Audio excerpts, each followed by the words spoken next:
the need or the desire for impact and contribution. Impact and contribution is almost an unwritten rule that when you succeed to a measure, immediately society believes it, and they put pressure on you to create a structure around your life to give back to society, whether an NGO, a foundation, whatever you call it. They even reward you. Am I right on that? They give grants and all kinds of things. So a quick recap: the 6 motivations behind human behavior. This is the reason I tell you why most people wake up in the morning, why they cry. Why do you rejoice when you buy a metal? You call it a car. What gives you joy? It's not the metal. No. The metal does something to you that checks this list, one of the 6 I just listed. Why do you hold a piece of paper? You call it a certificate, and you dance around and feel very fulfilled. Why do you hold another piece of paper? You call it naira or dollar or pound, and you look so motivated and secured in the presence of that paper, or perhaps a card. Hallelujah.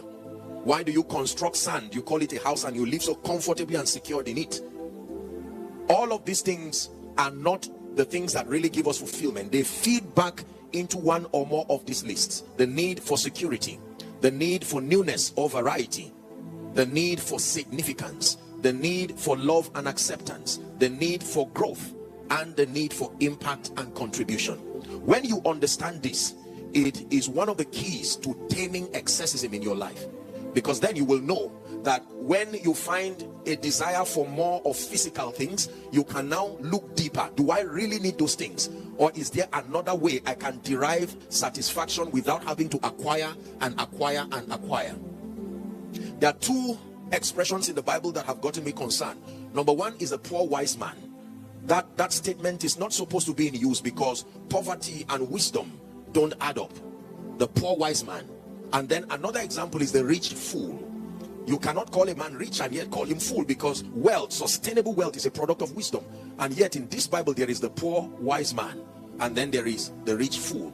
And one was poor and the other was foolish, not necessarily because of what they did, but the motivation behind the things that they did. For instance, the rich fool thought that his rest would be in acquiring and building barns, and he said, my soul, find rest in it.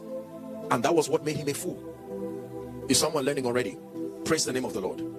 Many believers live frustrated lives even though they are born again, because they've not taken time to understand these concepts, and society has put us under perpetual pressure to get things that seem to give us a feedback that we're making progress as per all of these 6 psychological points that I listed. So to the degree to which you feel you are great is the degree to which you check all these lists: security, financial security and otherwise, newness, variety. You're always making the headlines. We call you a celebrity.